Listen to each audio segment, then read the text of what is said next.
Hey guys, welcome to our weekly live event. Every week we go over personal finances, real estate investment, retirement planning. Hey, what's up? How you guys doing? Again, for everybody that's new, I'm Pascal Corcus. This is our weekly live event. We go over real estate investment, personal finance, investing, all that good stuff. What's up, Shark? What's up, DJ? What's up, Ellen? All right. Welcome back, guys. So in a few minutes, what we're going to do is we're going to start taking questions. Anyone that goes, thanks, Ellen. I appreciate it. Anybody that wants to ask a question and ask to go live, I answer those questions first. Anyone that sends in questions through, messages, I answer those as well. Abskin says, what's the first one most important thing is running your business? Excuse me. The number one thing I'd say is know your business. Like, know what you're doing. And then 2, be willing to invest a crazy amount of time. Every new business I started, I put in basically 100 hours a week. And this is not an exaggeration. It is literally 100 hours a week. That is from morning to night, you are focusing on that business. If you don't have a ton of money to hire a bunch of people to do it, you yourself, you will have to put in 100 hours. And even though I started my business originally with no people, tons of hours I put in myself, and even the businesses I start now with other people, right, hiring employees and such, I'm still putting in hundreds of hours or 100 hours a week, in addition to putting a ton of money, in addition to putting in people, because eventually what happens, you level up and the results have to be higher to be worth your time and your energy, so you're still putting in that time. But know your business and then put in a lot of energy. Because the more energy you put in, the more successful you get. A really good point. On Shark Tank, right? If you guys watch Shark Tank, on Shark Tank, they always ask, like, do you have a side hustle? Do you have anything else you're doing? And if they hear that you do have a side hustle, most of the time they do not invest with that person. They don't give the person the money because they want to make sure that person's 100% focused on their business. Those investors bringing the money, they don't want to watch this other person's business. They're giving them money and they're giving them tips, right? Same thing like me. If someone finds a deal that's where I want to buy in, I'll buy in and I'll give tips, but I want them to do the footwork, right? So, I'm not here to do other people's work, and that's what Shark Tank, how they are as well, right? So you better be willing to put in the work. What's up, Chino? Ninja says, how do you know when to flip versus rent? So first you're going to study your area. In your area, you're going to be able to see, for example, in my area, I'll give you examples. In my area, single family home cap rate is not really great, right? The return on investment is usually not that great.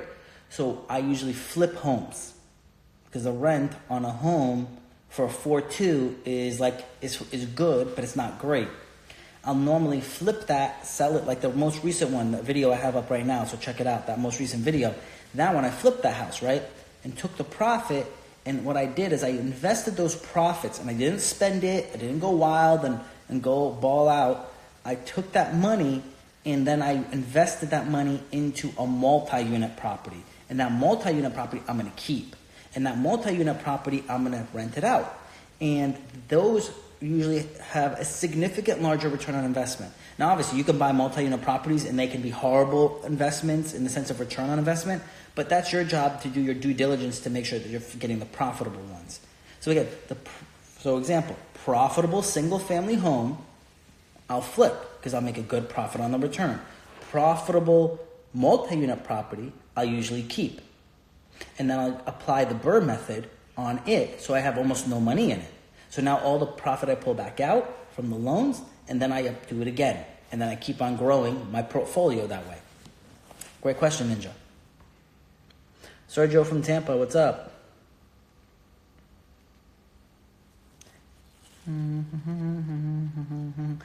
about fundraising for a non-for-profit organization?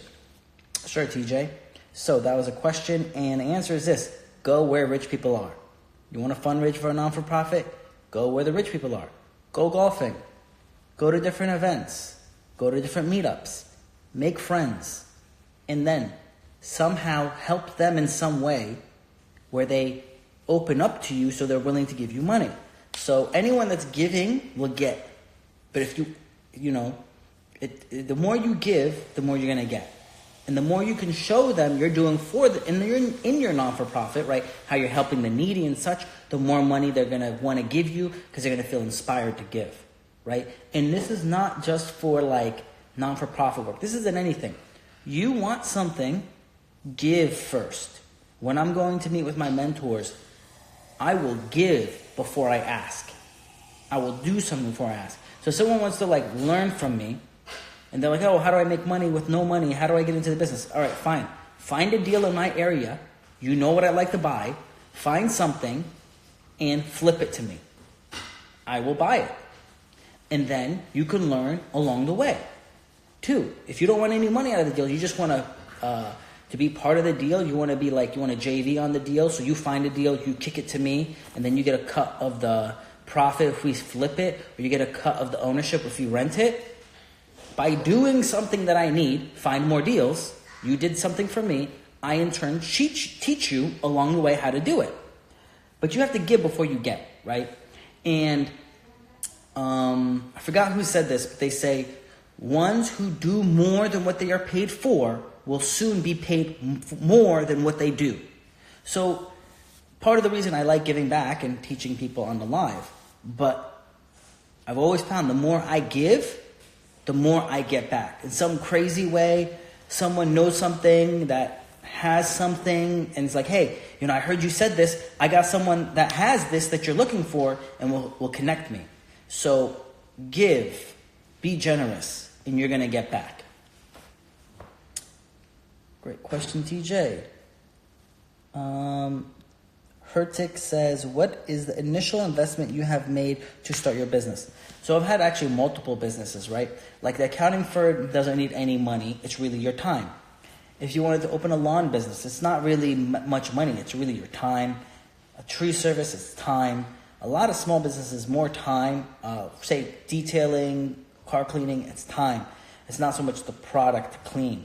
Some of my other businesses, could be like 10,000 I started with it, 5,000 I started with it. Some businesses I started with like 250,000. This last deal I'm doing is like $400,000. So when I started, I didn't have any money, so I started with the things that don't cost me money. And those things will give you money for your time. But eventually there's a quadrant, right? There's like people who work for a paycheck, employee, and then there's a small business owner where they're working and they're making the money as the employee plus the owner. And then eventually you're going to be a business owner where you don't really involve too much. You have managers and employees and you just get the profit from the business. And then eventually you're just an investor where you put in your money, you don't do much work at all, and you just collect money monthly or annually from that project as an investor. So initially, if you're working as an employee, you're getting a check, costs you nothing to be an employee usually. And then eventually you're going to be a small business owner, and that small business owner will collect basically double or triple the money since they're the owner, the manager, and the employee, and they're going to make more money. So you're going to eventually move your way through the quadrants, and sometimes like right now, I'm in like I'm actually in all 4 quadrants. I'm an employee, I'm a small business owner, I'm a business owner, and I'm an investor. And because I have multiple businesses, I function in multiple ways, right? Like when I do retirement planning and advising, I'm the employee. But in my other businesses, I'm just an investor. So it flows. And let me clarify, most people will have to do multiple roles to become wealthy. And almost everyone does multiple roles when they become wealthy, right? Even the guys on Shark Tank normally are in 3 of those quadrants at one time. So just be prepared to increase your skill set. Because the more you increase your skill set, your ability to do something, the more valuable you are. Like Warren Buffett continually says, the best investment you can make is in yourself. So you must continually educate yourself. And again, like you should get a mentor. You should pay for somebody to mentor you and so on.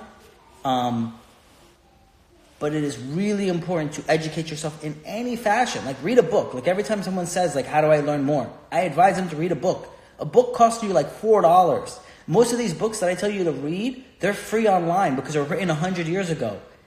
Business is not new. Making a profit is not new. It's been around for thousands of years. And the principles that make you successful are the same principles for thousands of years. It doesn't change. Someone needs help.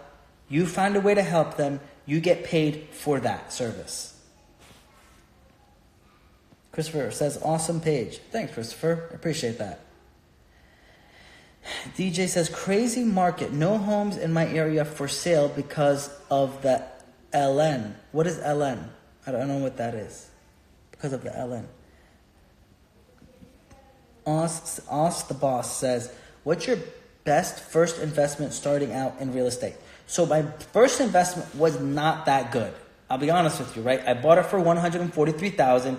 Today it's worth about $179,000, and it's been 15 years, right? But I've collected monthly rent. So I've been collecting monthly rent on it. I've been able to depreciate the property. I've had more benefits from it. I learned a lot from it. So from there, my second deal is done well. I bought it for like $160 and I resold it for like $260, something like that. And that was over like 11 years, but I make a ton of money off of the rent and depreciation and so on. And I just recently 1031 exchanged it. Oh, so the second property I bought, I only put $8,000 down on it, right? So $8,000 plus I took out $40,000 in a line of credit after 6 months. Then 10 years later, I still was able to take out another $100,000 out of the property. So a negative $36,000 investment got me $100,000. And that $100,000, I was able to rotate that in a 1031 exchange into a larger property, $1 million property. So you can see how your small investment 15 years ago, 10 years ago, will rotate larger and larger. It's a snowball effect. It gets bigger and bigger and bigger. And then that money, you don't spend it, you turn it around and you buy something bigger. Now, to answer a lot of people's question is like, when do I eventually spend money and have fun? One, spending money and having fun are two different things. But when can you spend money? When you're living off of the dividend of your investment. So I bought a property, a duplex, and I'm making like a lot of money off of it. I'm making like $2,200 a month off of the rent. And now that rent is from, like, I own the building, and that rent coming in, I can spend that money. So you spend that money to buy to pay for my i8. Like you guys saw it with the Lambo doors. It's really cool. So that you can spend, but don't spend the principal, right? You keep the principal. It's called generational wealth. It'll always be around. It's for my kids.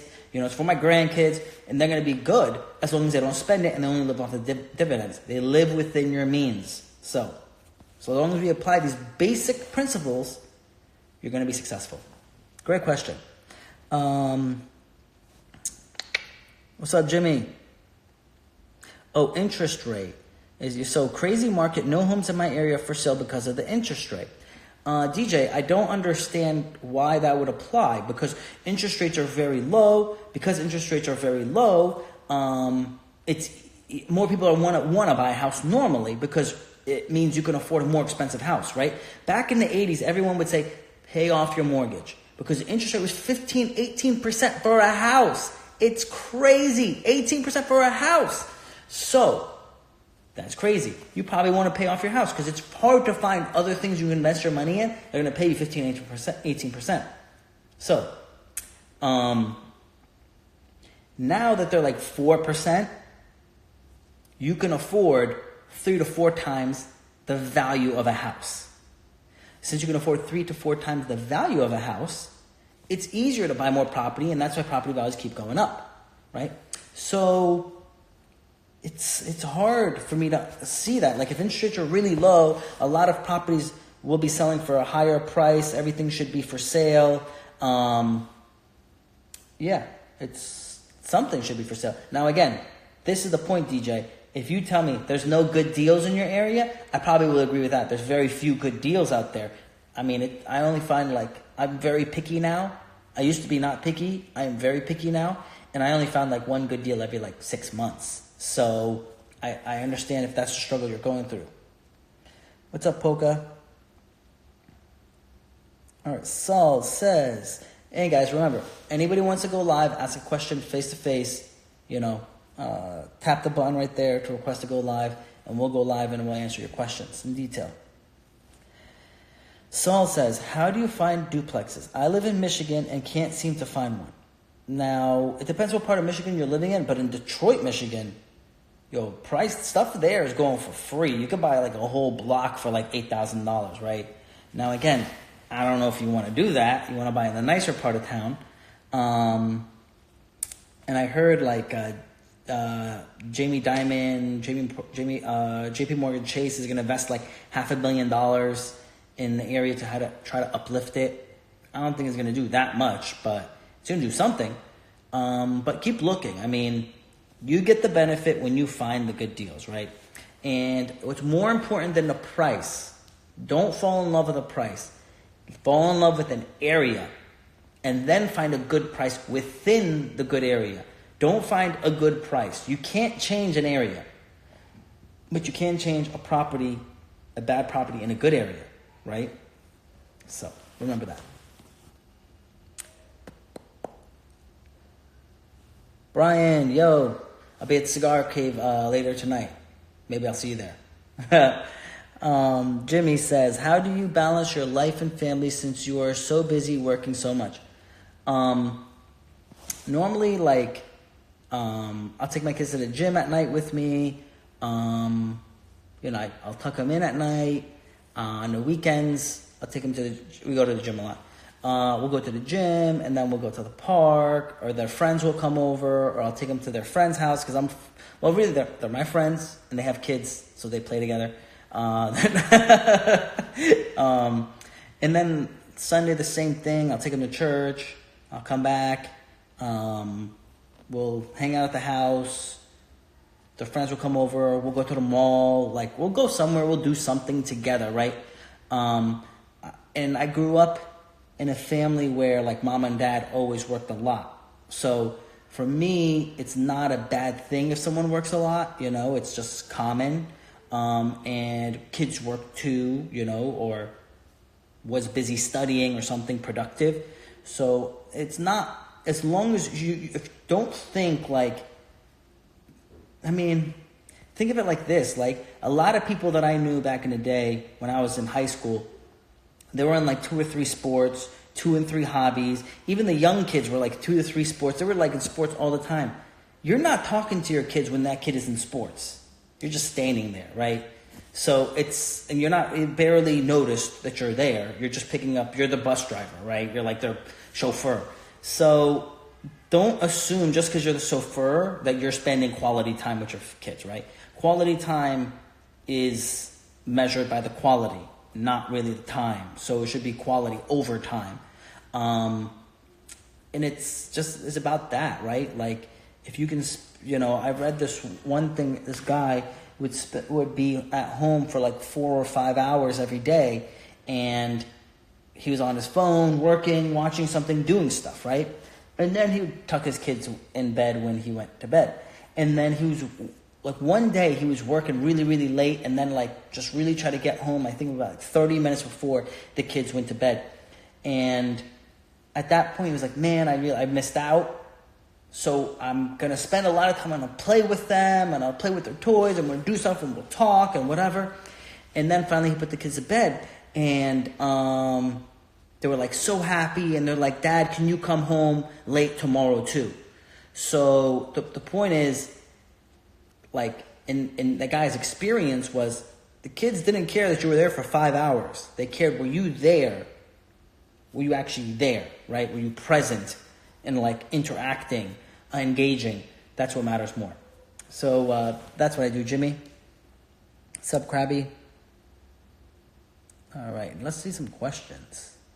How many rental properties do you have? Right now, I think I have like 34 doors. I think I have 34 doors.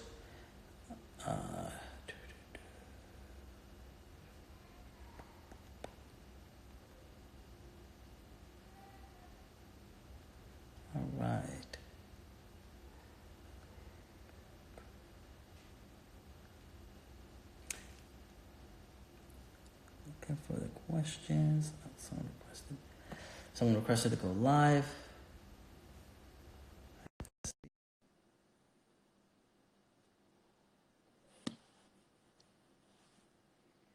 Good question. How did I first start my business? Hey, how are you? Good. How are you doing?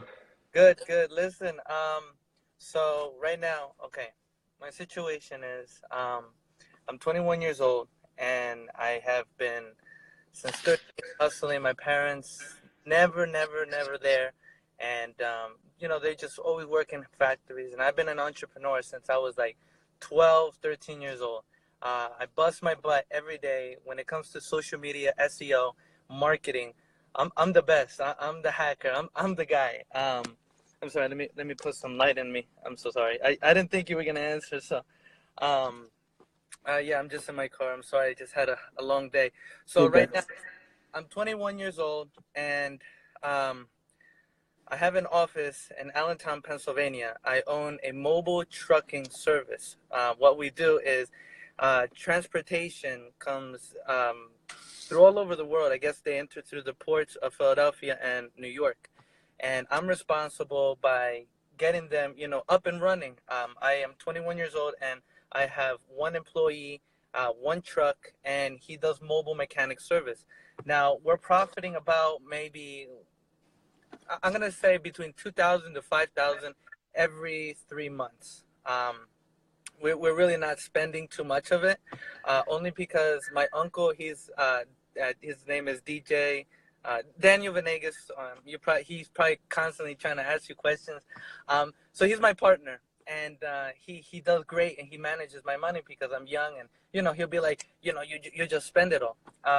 Right now, I'm trying to get into real estate with him, and we're trying to figure it out. But my biggest thing, I'm 21 years old, and I go to these fundraisers, and we're very connected with the community. The mayor of Philadelphia asks us for favors constantly, like, hey, listen, my page, my Facebook, I'm not getting a lot of publicity, and me and my uncle are in charge of getting him up and running and everything. So we're doing very good, and we're moving fast. The thing is, I just don't know. Like, for me, I feel like my time is running out for some reason. I'm 21, and I have. So first, your time's not running out. One big thing I've accepted recently, because I feel the same way too, right? Okay. And I'm a lot older. No, I'm not a lot older than you, right? I'm Right. only like 10 years older than you, but Huh? I feel the same way, right? One thing I realize is go slower. It Okay. sounds weird, but what's Uh-huh. happening is a lot of times you'll just spin your wheels and you're not going anywhere. So sometimes you Yeah. just need to pull back and be like, what am I doing and why am I doing this? And then you're going to find a way to move from 1 to 2 without going, 1 to 2 and then go back 2, right? You don't want to backtrack. Yeah. So the other thing you need to do is figure out, all right, what does it cost me to open up this business and how much more is it going to cost me to get another truck out there? You need to know your numbers. Once you know what it's going to cost you for a second truck and what the profit is, you can determine what the profit is, what the return is. Right.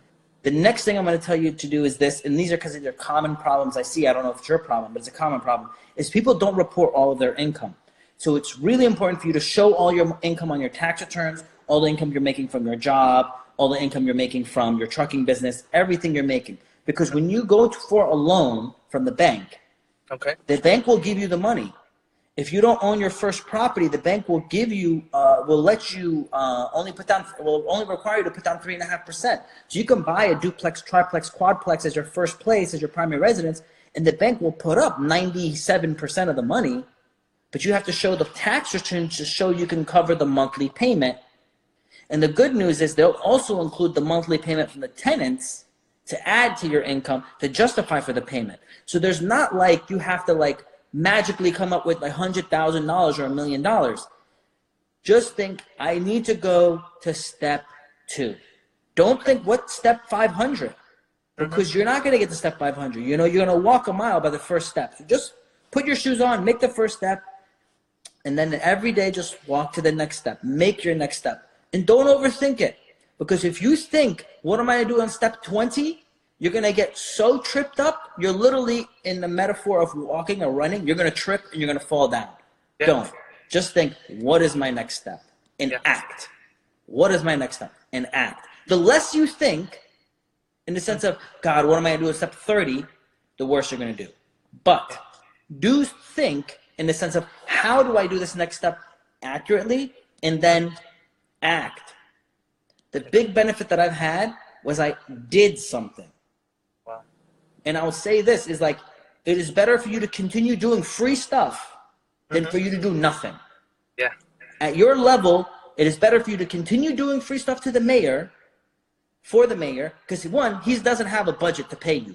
But eventually he might know someone famous, because he ends up meeting with famous people like, man, I need help with this, and be like, yo, this kid knows what he's doing. He'll probably do it for you, and you can charge that rich person. Yeah. I mean, like, the connections are there. And me and my uncle are very connected with community all over Philadelphia. We're very connected everywhere. It's just, I guess our biggest thing is, how do we use our connections, you know? And when it comes to like hacking, when it comes to like, we right now, we own 13%, and I got in early on this. 13% of a credit card processing company, Stripe. And we've been doing really good. And my uncle, what he does is he puts it to the side for, you know, for like further growth. You know, he doesn't really want to pull that investment out or touch it in any way, because he feels like, you know, in the long run, there's going to be something more. I feel like you said, you know, I got to get my things in order. You're absolutely right. I don't know, and I'm really scared because, you know, like, you know, your parents get old, and, you know, you have kids, and you feel like you gotta start taking care of them, and there's a lot of pressure. You know, one, putting goals on yourself and striving is good. Putting too much pressure on yourself is not good, because what happens is negative pressure, too much negative pressure, is actually reducing your brain cells, and it's been shown to reduce your brain cells and reduce your optimism, so it reduces your output and performance. So sometimes you just need to chill out, you need to meditate, you need to drink some water, you need to like get yourself back on the right track so you can perform better, right? Because I was saying this before to other people, I was like, you know what, 2020 or 2019, I'm going to do less. Right. No joke. Like I said, I'm literally going to do less and step back. And what I did is I did less, and I caught 2 or 3 deals, and I'm going to make a lot of money off of these 2 or 3 deals, because I didn't do 50 deals or 50 things and waste like all of my time on different stuff. I said, I'm going to focus, and I'm going to focus on doing these few things that are going to make huge returns for my time. And I'm just going to be prepared for it. And it happened. So I'd say do less, be ready, and invest in yourself. Meditate, exercise, read books, keep on building yourself, because when those opportunities come, you'll be ready for it. Yeah. And you'll be able to execute. Because then when you're not ready, you get more depressed and you step back even worse. Exactly. And the one thing is, the main thing is, what was I saying? I'm so sorry. My main thing is, I'm every day people are like, take it easy. You're going too fast, or listen, you know, they're unsuccessful people are telling me these advices like on a daily basis. Like, I have all these goals in my house. These are all my goals, and I keep these goals. Okay. You know, work hard, you know, give thanks to God, you know, you put everything in God's hand, and God will take everything. And day to day, I stay here on my desk, and I make all these plans. Like, I can't tell you how much shit I have, and I plan and plan and plan and plan. And I just... Let me say this though. Let me go back to what I'm saying. It's better for you to plan less and do something, even if it's for free, for the mayor or whoever it is. Do it for free and do something, because there's certain people that I met that are friends of mine, they actually knew more about real estate than I did back then, right? And they read every single book and had all these different seminars and didn't do anything. I'm like, it don't matter how much you know and how much you plan if you're not actually doing something. So keep at it, do something, and you're gonna get there. And again, like the point is, do you know what it says? It says there's a old saying. It says like you can obviously ask God, but there also said this old saying. It says stand up and God will stand with you. So if you're not actually acting, and God's like, okay, I'll help you.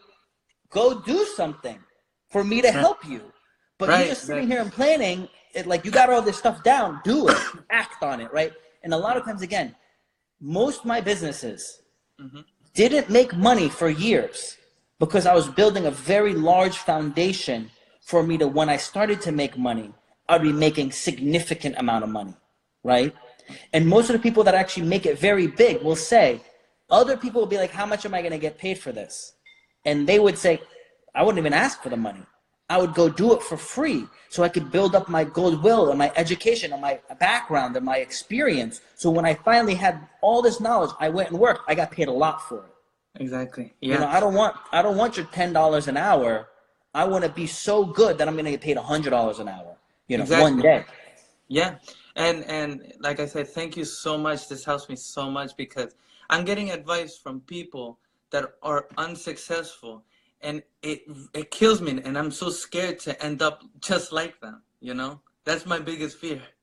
You know, keep working, keep studying, make your money, save it, reinvest. You stick to that pattern and you keep going in that circle, right? It isn't a hamster wheel, it's a bicycle. You're going to keep rolling forward. So keep it up, buddy. You know, let's stay connected, and I wish you the best of luck. Thank you, and God bless you. God bless your family, and peace out. God bless you too, buddy. See you later. Bye. All right, great conversation, guys. Great question. And Raquel said, how many steps are there? The great thing about investing and in business, it's like stairs to heaven, right? Like you can stop walking anytime you want. And you like this level that you're at. And a lot of people, when they invest, they're like, when I hit this certain level of comfort, I'm good. I'm going to chill. And that's good for them. That's what they want, right? They want to make the middle class and they want to chill and they want to have this middle class lifestyle. Me personally, that's not my style at all. I don't have if I buy this house and I have this car and I have this thing, I'm happy. That's not my pursuit of happiness. My pursuit of happiness is to be great at business, is to constantly grow myself and apply myself, to challenge myself. That is what makes me happy.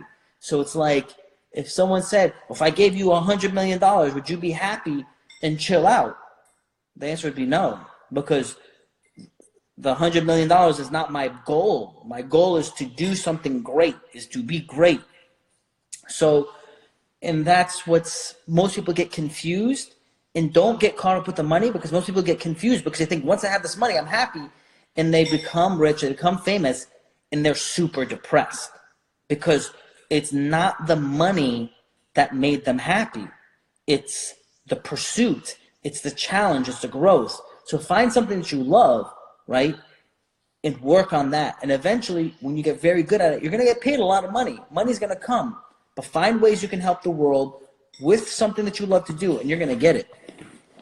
So great question, guys. Let's see. Who else wants to go live? All right, Nathan.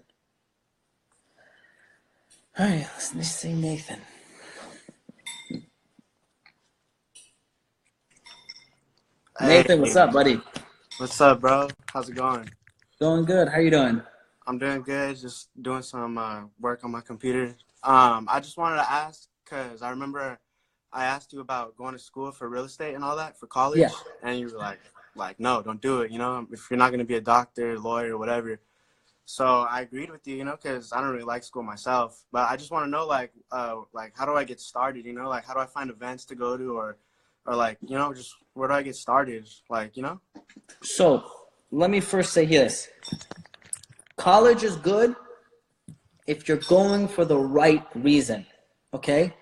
Yeah. I have a finance degree, minor in mathematics. I got a second degree in accounting, minor in economics and international business. I was four classes away from a third degree in international business. I was four classes away from a fourth degree in economics. 4 separate bachelor's degrees, right?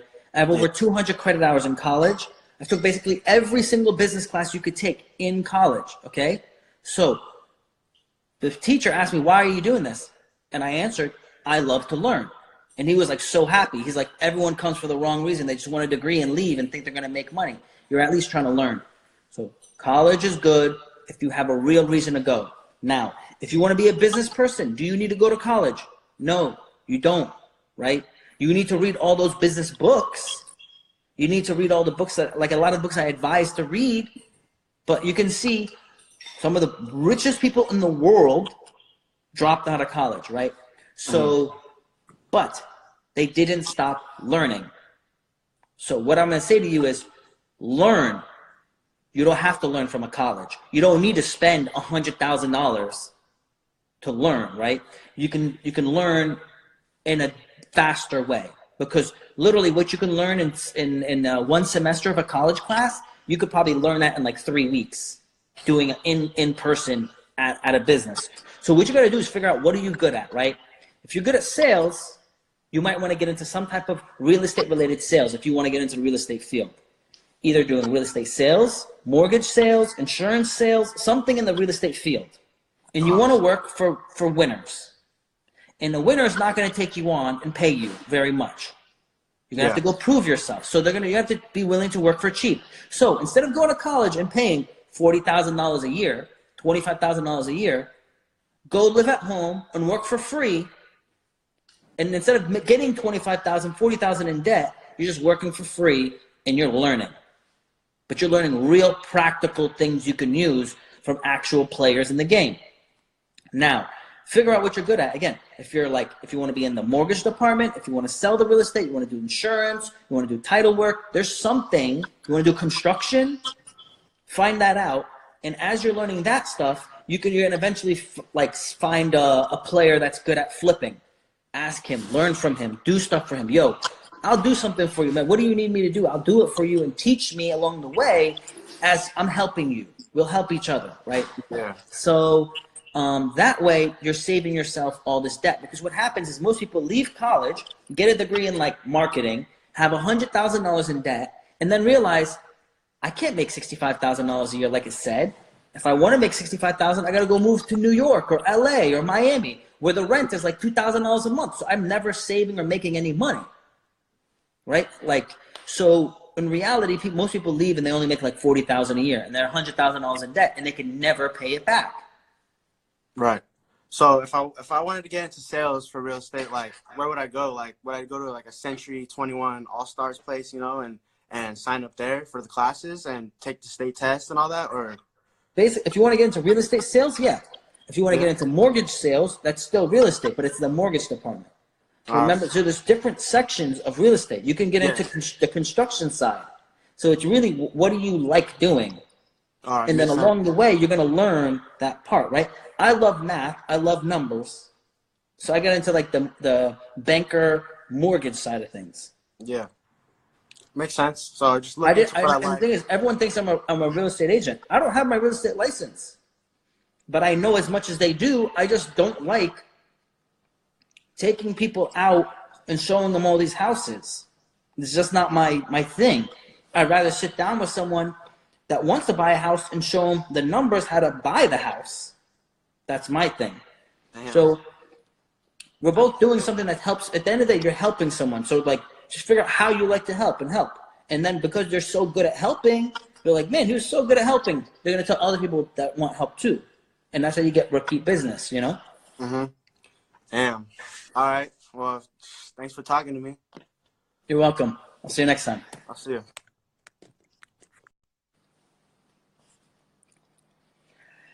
Yeah, good kid. Let's see here.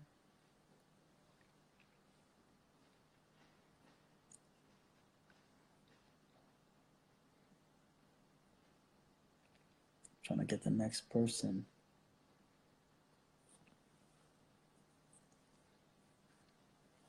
Lucca. Pascal, hey man, What's up? pleasure talking with you. Pleasure talking to you with Lucca. Pascal, I needed some help from you actually today. So I'm 17 years old, just moved to America from a Persian family, and I'm really interested in entrepreneurship. And like I said, I'm 17. I made my own business, and it's about stock market. By the way, I'm trading. I'm on-demand trading now, just so that you know. And like the problem I have is like with stock market, you need to make a lot of money. Like you need to have money to make money, you know? And I'm working now and I have been doing this since I was 15. And I feel comfortable with this, but what I'm trying to do is I want to make different sort of incomes. So when I turn 20 or 21, I can be financially free, you know? But I don't know how to, like, how and when to start that. Because right now I'm currently working on my, like, stocks skills and, like, to get very good at it. And I want to move to, let's say, e-commerce and stuff, but I don't know how to manage that time. And at this time, while I'm doing all these things, I have school and I have my family pressure going to school and stuff. And I don't know how to manage that. Yeah. So one, that's why most of the people that go to school eventually see, like, when they get out of school with a degree, they're not going to make much money, so they end up dropping out, right? That's why a lot of those guys do that, because they're like, I'm making way more money doing this, Yeah. and by the time I'm done with college, I'm going to get paid less money than what I'm doing right now without the degree. So that's a common thing. Now, me, I love to learn. That's why I still finished my degrees, and I worked, and I did my investment. The thing is, I had like a joy of going to school. I had a joy of working. I had a joy of investing. So for me, when I slept like 4 hours, 6 hours when I was like younger, that was like still cool with me because I was so high off of the like excitement of being able to do all this stuff. Because how I came up, it wasn't easy for you to go to college. Because again, it's not different than it is now. And in the last 15 years, a lot of things changed. So it wasn't that easy for you to go to college, and I got in. And so for me, it was exciting.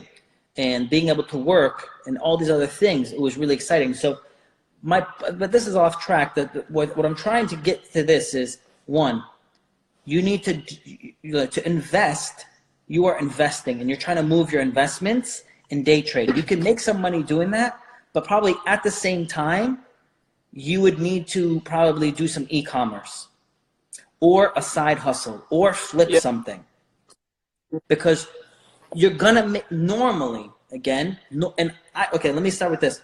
I was top in my class in investing in college. I came out first place in my class in investing in the market. I don't do it because I don't have control over it. There's some people who make sick money in the stock market, and you might be one of those people. I don't know, and I'm not going to tell you who you are, what you can do. But what I realized was I have no control over the stock market. I can sometimes guess and figure out and make good money, but what I did find out is if I put down 5, 10, 20%, the bank will leverage me the rest of the money. So if I make a good business decision on, instead of a stock going up in price, but a house going up in price, I can 5 times leverage my money. Mm-hmm. And along the way, if I screw up, I'm still collecting rent. So the risk reward came out to be housing is a lot better. 2, if you're in any business, because I do have other businesses too. I have an insurance company, I have an accounting firm, I have all these other businesses where accounting firm, I get paid for my time. So there's that side of business, that spectrum, quadrant of business you can do. The other thing you can do if you're doing an e-commerce business, the part with that where like you might be able to invest $1,000 and double $1,000, you made double the money. Where in the stock market, I don't know what your return is, but in that same month of time, if you put $1,000 in, you might not be able to make another $1,000. Maybe you can. I don't know. But what I saw is like, you might even lose that money. You might even lose that. You can also lose that in the business. The problem is, or the benefit, the benefit is in your business, you control it. If you hustle harder, you make more money with that 1,000. You make it 2,000, you make it 3,000, you make 3,000 to 6,000, right? In the market, there's so many outside variables that you can't control. So you can still make money, and I made money, and you're making money. But what I see is my time with the money, which gives me the larger return, it usually ends up being e-commerce, right? Or flipping something, or real estate. And for me, real estate. Because I can put in 100 grand into something and flip it to 300 grand over a year to 2 years. And then I have 300, now 300 to make it 900, right? So you have to, and by running the numbers, by calculating, you can calculate what's going to work for you, what's working for your time. Because at the end of the day, it's time that matters. Now, again, you could go to college for finance and then work for a big corporation and get paid $150,000, $250,000 a year by trading, hundreds of millions of dollars for them. And I know people who've done that, right? Who's worked for Wall Street or worked as a trader, or a forex trader. So like you can make big money, but the thing is like right now, you got to figure out what track you want to do, what you're looking for, what's your long-term goal, and then head in that direction. Okay. And also another thing I want to ask you is how do you manage your time? How do you recommend me to manage my time? I go to high school every day. I'm trying to wake up at 5 a.m. every day. I wake up 5 a.m., like go on over skills and like learn about things 1.5 hours. And I come home and like I do this over and over again, but sometimes I lose my energy, and like some days I just just lay down my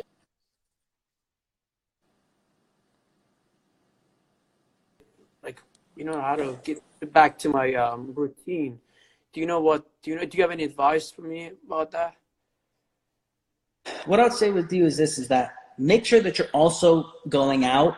You don't have to party, but go out and do something and release some energy. Go and exercise, like daily. Do something physical, because what you're going to end up doing is your body's a machine. If you're not moving and doing something, your body's going to get tired. So if you want to be better at investing and better at being a business, you need to exercise your physical body, because then your physical body is going to improve. Your mental brain, your brain is going to improve, and then you're going to be able to improve in your work. So remember, this is a machine. You have to work this machine to benefit. You must grow yourself spiritually, physically, mentally, emotionally, then financially. Okay? You must work it on all. And don't look at it as a burden. Look at it as a fun thing to do to improve yourself on. I'm not saying you got to go run a marathon, but you got to go do something. And pick something you like to do. Like, again, you don't got to run, you can swim, you can go lift weights, you can do aesthetics, you can do whatever you want, right? You can do boxing. It's like, it doesn't matter what you want to do. You can do MMA, like jiu-jitsu, whatever, It's like whatever you feel like, do something, because eventually you're going to be challenged and you're going to grow and you're going to grow and you're going to grow. And then it gives you energy to be like, you know what? I keep on hitting this wall in my finances, in this business, and I keep on doing bad, and I want to give up. And you're going to be so depressed because that's all you got. But if you like that same week, you just like cut another 15 seconds off of your mile, you're like, you know what? I did something good. And you know what? I did crappy, but I could do better because I really did this, and this wrong in my business, and next time I'm going to do it again, and I'm not going to do it wrong, and I'm going to get better. And it could be with your investing too, right? Like, I stayed in a trade too long, and because I stayed in the trade too long, I went from making a profit, I got greedy, was a pig, and I got slaughtered. Exactly. You're gonna be like, originally you're going to kill yourself over your analysis. You know, you're going to just kill yourself because you screwed up. And then you're going to quit, but then you're going to realize, you know what? I did better in this other part of my life, and you're going to improve. And keep friends too, right? Like find some friends that you can talk to. They don't always have to be like, you know, that says you are the 5 people. Let me say this. It says you are the 5 people that you're around. Sometimes for the way people talk, it makes you think those 5 people have to all be rich. Let me say that what I've learned is you can find someone that's really funny to be your friend. They don't have to be rich, but they can be a good person and be funny. Someone that's like loyal and honorable, like, you know, I respect you, right? You can find these different attributes in people that you're like, I respect you. Those are the 5 people you should be around, right? They don't have to be rich. Now again, you do want someone that's leveled up in you. And that level up should be in different aspects of your life that you want to improve. And that will help you improve in every section. So if one section of your life is weak, you can be like, you know what, I'm still going, right? And I'm still improving and I'm still having benefits. So think about that. Thank you very much. And what is your advice about being patient?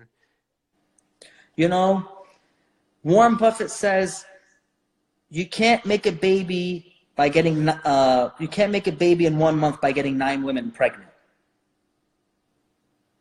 Okay, you can't make a baby in 1 month by getting 9 women pregnant. So you can't. Some things do take time. You can't change that, right? Especially in the real estate game. And 2, in the market, when you're trying to time the market and you're a day trader, you can't make something happen. It's outside of your control. So you have to be patient to get in and get out. And when you're building a business, you have to be patient because you're going to get the product, you're going to verify this is the good product to sell, and then you're going to sell it, and you're going to take your time and not be greedy and overcharge, right? So there's any aspect, you have to have some type of patience. And that's what's good about helping yourself spiritually, physically, emotionally, and mentally. You can't read a book in 1 hour, and you're not going to get strong or fast in 1 day. But when you see yourself progressing every time you're training more, you're like, I just got a little bit better. It's going to help you when you're in your business to realize, yeah, I got a little bit better. And let me chill out because I'm trying to get this much better. And what ended up happening, I ended up losing a ton of money on that trade because I got too greedy. And I was like, you know what? I was a short thing on this stock. I'm going to bet 80% of my whole portfolio on this one stock, and it fucking tanks. Been there. I bet like 80% of my portfolio on this one stock, 60 to 80%, and it tanked. Now, the other 4 stocks in my portfolio gained 50%. It didn't matter because it was only like 20 to 40% of my portfolio. I lost a huge chunk, and I even though I made a lot on the little chunk. So I've been there when it's happened, and it really comes down when you just become impatient and want something and going off of your game plan. And by having those different aspects of your life, you're working on all those aspects, you learn and you apply. You learn and apply across the whole part of your life, and then you become balanced. Because if you're unbalanced in your life, it won't matter how much money you have, you're going to hate it. And I'm just saying 10 years from now, you know, you're unhealthy and you got money, you are not going to care. Or if you have no friends, you're not going to care. You know, it won't matter how much money you have. You're not going to be happy. So, balance. Thank you very much for sharing your ideas. I really appreciate that. I really needed that today. You're welcome. I'm here for you. I'll see you next time. So it looks like we got time for one more person. Answering, when is the real estate cheapest? December is a very cheap month to buy real estate.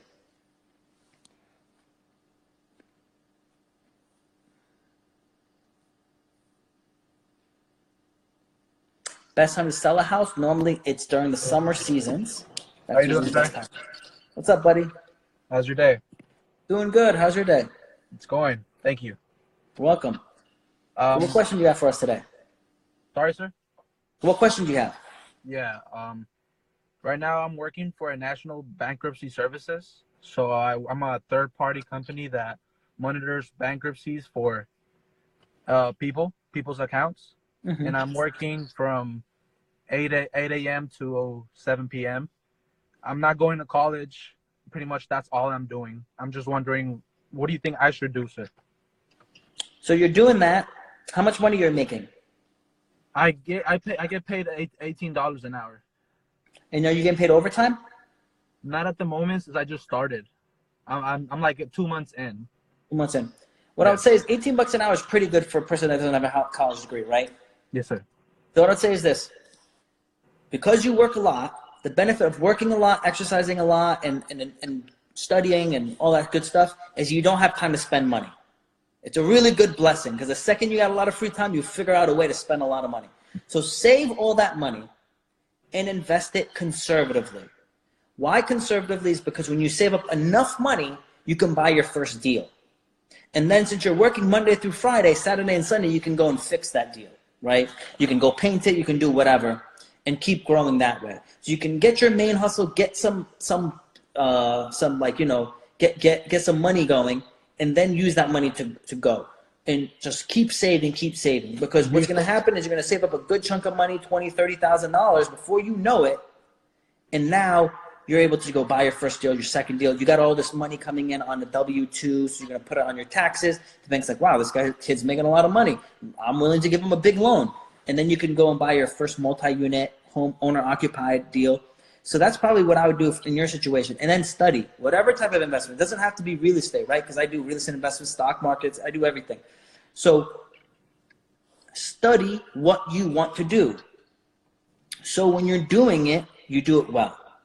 Okay. Or figure out how it works and partner with someone that does it well and let them do it for you so you can focus on making your money from your job, making your money from whatever, and you yourself can know that they're a good, because again, by you studying, maybe you're like, man, they're doing something, I can't get to their level. And there's a lot of people out there, right? Why do so many people give Berkshire Hathaway their money? They could buy those stocks, but they're like, this guy seems to know something and do it better than other people, so I'm going to give him my money. So, but how do they know that? Because they study the market and can see the quality that they're there. They can tell the phonies from who's not a phony. And by you studying and understanding, you'll know who is a phony, who's not a phony, and who you can partner with, and then have them do the work, and you just work and bring in the money. Because not everyone's going to be a real estate investor. Not everyone's going to be a great stock investor, but there is people that are going to go make money, and people that need the money to invest and go do more deals. Yes, sir. I feel like I would be a good real estate agent, as I like talking to people. I enjoy having a conversation with anyone. What would you advise? How would I take the first step? Well, right now it sounds like, one, real estate agent and selling homes, that's like okay, on average, a real estate agent takes about 8 months to close their first deal. Okay. That's like the statistic. So you're making no money until you close your first deal, and you'll make like $4,000 or $5,000. So it's not an easy thing, right? There's like, I think it's like 1 to 10% of all the people licensed actually do a deal. And out of those, like 8% of those 10 that are actually doing deals only do 1 or 2 deals a year. So it's like only 2% are actually making money as a living doing it. So it's really tough if you're not like hustling. I'm not saying you can't do it. I'm just saying you better hustle. One thing that you're already doing is you're talking about people that are in bankruptcy and stuff like that. I'd probably start trying to do like, flip the paper. Get their house under contract. Tell them, the house is worth $250 and it's in bad shape, so you can get it under contract for like $150 and sell it to an investor for like $160. You made 10 G's and you do one of those in 2 months. You just made $10,000, $60,000 a year. So you're just doing that, and that's your in. And then eventually I do have access to all of the accounts.